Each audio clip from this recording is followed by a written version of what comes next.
Hello dear students, तो चलिए discuss करते हैं narcotic and psychotropic substances act 1985 में भारत के अंदर इस एक्ट को इनेक्ट किया गया था। तो बहुत इंपॉर्टेंट एक्ट है, अवेयरनेस के पॉइंट ऑफ व्यू से भी बहुत इंपॉर्टेंट है, आप सभी को पता होना चाहिए और आपके एग्जामिनेशन पॉइंट ऑफ व्यू से भी इट्स वेरी इंपॉर्टेंट। ये हमारी फार्मास्यूटिकल जूरिस्प्रूडेंस की यूनिट थर्ड का थर्ड चैप्टर है, जैसा कि आप सभी को पता है। तो चलिए इसको इन डिटेल डिस्कस कर लेते हैं। सबसे पहले बात करते हैं हमारे narcotic and psychotropic substances act का इंट्रोडक्शन। 16 सितंबर 1985 में, हर एक्ट का बच्चों आप लोगों को ना ईयर याद रखना है। 1985 में यानी कि सन 1985 में हमारा narcotic and psychotropic substances act, जिसको शॉर्ट में एनडीपीएस कहा जाता है, ये 16 सितंबर को भारत के अंदर लागू हुआ था and it extends to the whole of the India. इस एक्ट का बेसिकली पर्पस क्या था? इस एक्ट ने ऐसे बहुत सारे नियम बनाए जो नियम नारकोटिक और साइकोट्रोपिक सब्सटेंसेस से रिलेटेड ऑपरेशंस को कंट्रोल करने के लिए बनाए गए थे। एज वी ऑल नो, हमने अभी तक जो हमारा medicinal and toilet preparation act पढ़ा है, वहां हमने नार्कोटिक सब्सटेंसेस के बारे में पढ़ा था, हमने वहां कैनाबिस के बारे में पढ़ा था। And we know that these substances human have a tendency to cause human dependency and they are addictive in nature. So these substances have high chance to cause addiction in the human. So अब humans में addictions के chances को control करने के लिए NDPS act जो है वो 1985 में भारत के अंदर लागू होता है। और इस एक्ट के जो ऑब्जेक्टिव्स हैं वो काफी क्लियर हैं। जो मेन ऑब्जेक्टिव है वो यही है कि जितने भी आपके activities narcotic and psychotropic substances से रिलेटेड हैं, उन सभी एक्टिविटीज के लिए ऐसी प्रोविजंस बनाना जो इन एक्टिविटीज के ऊपर एक कंट्रोल और रेगुलेशन ला सके। ओके, चलिए बात कर लेते हैं। अब हम पढ़ते हैं डेफिनेशंस को। जब हम एक्ट स्टडी करते हैं तो chapter 1 is all about, her act के अंदर बहुत सारे चैप्टर्स हैं। पहला चैप्टर शुरू होता है डेफिनेशन से। पहले चैप्टर में आपको परिचय दिया जाता है कि आप जितने भी अंदर सब्सटेंसेस के नाम पढ़ने वाले हैं, उन नाम की डेफिनेशन से आपको उनका एक परिचय मिल जाता है, राइट। तो सबसे पहले पढ़ लेते हैं एडिक्ट किसे कहा जाता है। तो एडिक्ट उस पर्सन को कहा जाता है जिसकी नार्कोटिक और साइकोट्रोपिक सब्सटेंसेस के ऊपर निर्भरता होती है, यानी कि उसकी उसके ऊपर डिपेंडेंसी। अगर उसे वो ना मिले तो the person can't survive. Second चीज आती है बोर्ड किसे कहा जाता है। यहाँ पे बोर्ड शब्द दर्शाता है आपका central board of excise and customs को। वेनेवर इस चैप्टर में आप बोर्ड टर्म यूज करेंगे, so the board refers to the central board of excise and customs. Third आता है कैनाबिस हैम। कैनाबिस हैम हम लोग पढ़ चुके हैं ऑलरेडी, जिन्होंने नहीं पढ़ा है उनका रिवाइज हो जाएगा। किसको आप कैनाबिस हैम करेंगे? तो कैनाबिस हैम क्या है आपका? बेसिकली एक ये प्लांट होता है। इस प्लांट से आपके जो सब्सटेंस निकलते हैं, उन सब्सटेंसेस को आप चरस और गांजा इन नाम से जानते हैं, पर इन दोनों में फर्क होता है।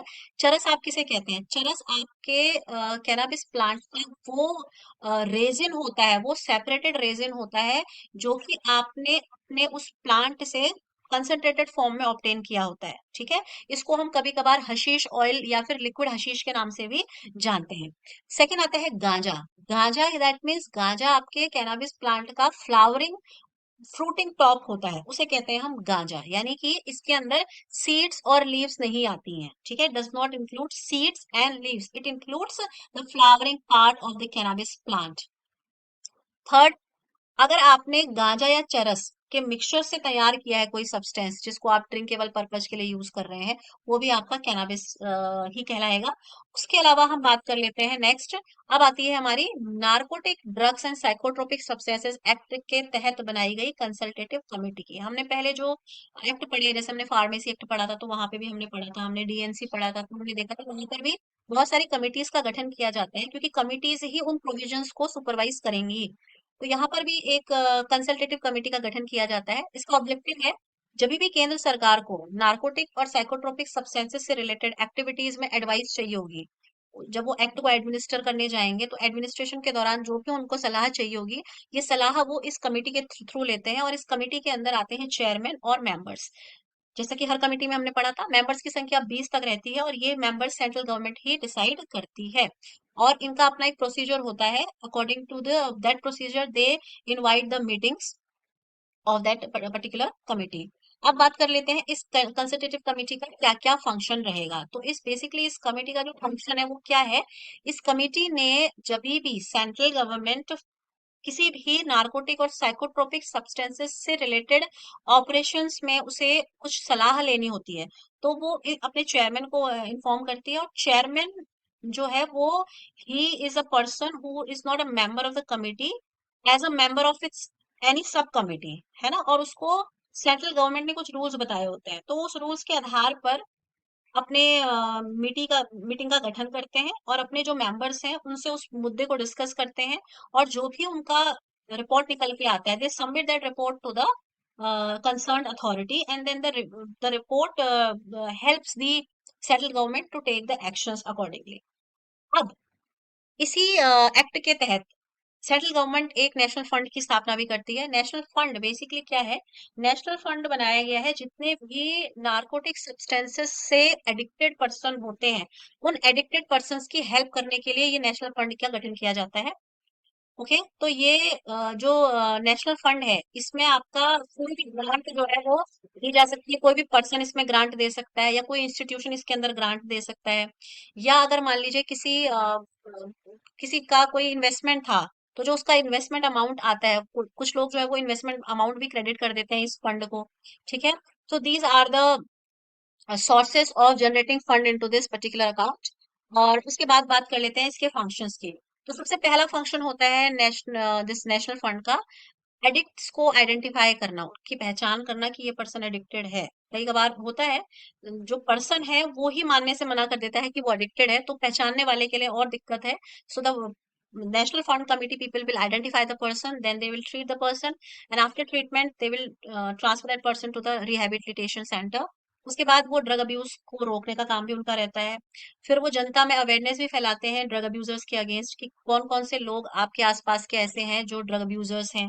इसके अलावा वो उन ड्रग अब्यूजर्स को मेडिसिन की सप्लाई भी देते हैं, ताकि उनकी जो मेडिसिनल नेसेसिटी है वो भी पूरी की जा सके। जैसे कि हमने लास्ट लेक्चर में पढ़ा था कि जितने भी ड्रग अब्यूजर्स होते हैं, तो आप सडनली उनकी ड्रग सप्लाई नहीं रोक सकते हैं, क्योंकि इन सब्सटेंसेस की एक प्रॉपर्टी होती है, they cause withdrawal symptoms, right.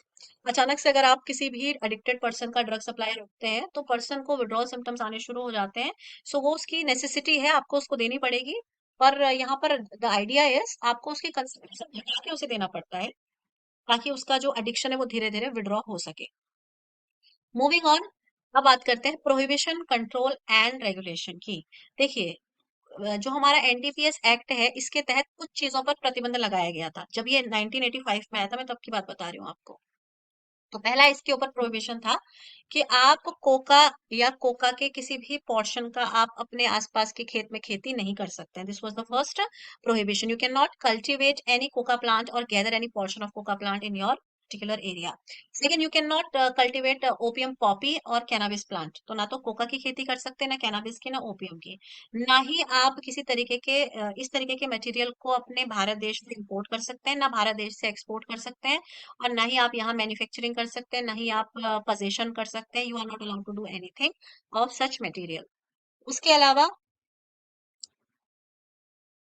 Cultivation आप किसका कर सकते हैं? कल्टीवेशन आप कर सकते हैं जिसको आपका सेंट्रल गवर्नमेंट ने अलाउ कर रखा है, आप उनका ही कल्टीवेशन कर सकते हैं। जैसे ओपीएम का कल्टीवेशन कर सकते हैं, पर वो ओपीएम का जो कल्टीवेशन आप करेंगे वो आप कैसे करेंगे? आपके पास लाइसेंस होगा आपके पास। उस लाइसेंस के तहत आपकी जो जमीन है, that will be under the vigilance of the supervisors. आप उसमें उसकी खेती कर सकते हैं, और उसकी जो सेल होगी, और या उसके डेरिवेटिव्स की जो सेल होगी, वो सेंट्रल गवर्नमेंट फैक्ट्रीज के थ्रू ही होगी। आप उसकी इंडिपेंडेंटली सेल नहीं कर सकते। अब बात कर लेते हैं 2014 में इस एनडीपीएस एक्ट में एक अमेंडमेंट आया था। उस अमेंडमेंट के अकॉर्डिंग क्या था, किसी भी पर्सन का लाइसेंस, जो भी एनडीपीएस एक्ट के अंतर्गत आते हैं और जिन्हें ओपीएम की, कैनबिस की खेती करनी है, because these substances do have abusive kind of properties, people are abusing it, but इन सब्सटेंसेस का ना मेडिसिनल यूज बहुत ज्यादा होता है। ओपियम जो है वो बहुत स्ट्रॉन्ग एनाल्जेसिक्स है। When you have extreme pain, like जैसे आपको बोन फ्रैक्चर होने के बाद जो पेन होता है, या लिवर पेन जो होता है, दैट इज अनबियरेबल, तो उस तरीके के दर्द के लिए अब वो जो ओपियम है वो बहुत ही अच्छा एनाल्जेसिक्स है, यानी कि उसको दिया जाना तो बनता है। तो medicinal purposes are there, so we have to fulfil those also. But in order to stop the abuse of medicines, the government has recognized there is the need of implementing this NDPS Act. But later on, in 2014, they have, made some changes. So what are those changes? First is आपका जो भी licence आपको permit हुआ है for the cultivation और manufacturing और position और transport of narcotic and psychotropic substances act, आपका जो वो लाइसेंस है वो आपका एक जो उसकी एक्सपायरी डेट है वो तब तक आपका वैलिड रहेगा, या वो 12 महीने के लिए वैलिड रहेगा, जो भी आपका पहले आप रीच कर लें तक आपका लाइसेंस वैलिड है। उसके बाद आप नार्कोटिक का तो नहीं, पर आप साइकोट्रोपिक सब्सटेंसेस की मैन्युफैक्चरिंग, पोजीशन, ट्रांसपोर्ट आप कर सकते हैं। और आप साइकोट्रोपिक सब्सटेंसेस का भारत में आप इंपोर्ट भी कर सकते हैं और भारत से आप बाहर एक्सपोर्ट भी कर सकते हैं। अब बात कर लेते हैं स्टेट गवर्नमेंट की क्या पावर्स है। तो स्टेट गवर्नमेंट की पावर्स सबसे पहले बात कर लेते हैं। स्टेट गवर्नमेंट की एक पावर ये है कि वो क्या क्या चीजें परमिट कर सकती है और किन किन चीजों पे उसका नियंत्रण है। तो पहली चीज उसका किस चीज की वो परमिशन दे सकती है, वो आपको आपके जिले में कॉफी स्ट्रॉ के पोजीशन पर, उसके ट्रांसपोर्ट पर, उसके वेयर हाउस पर, उसकी सेल पर, उसके परचेज पर और उसके कंजप्शन पर आपको वो परमिशन दे सकती है। और परमिशन दे सकती है तो उसका आपके ऊपर नियंत्रण इन्हीं सब चीजों में रहेगा, ठीक है। साथ साथ वो ओपीएम के यूज पर, उसके कंजप्शन पर, उसकी सेल पर, उसकी परचेज पर, उसके इम्पोर्ट एक्सपोर्ट पर भी परमिशन दे सकती है। आपको परमिट लेना होगा, अगर आप अपने राज्य में ओपीएम की खेती करना चाहते हैं तो आप अपने राज्य सरकार से जाकर इसके लिए आप परमिशन मांग सकते हैं, because state government has power to permit licence for cultivation of opium और हुक्का। ओके।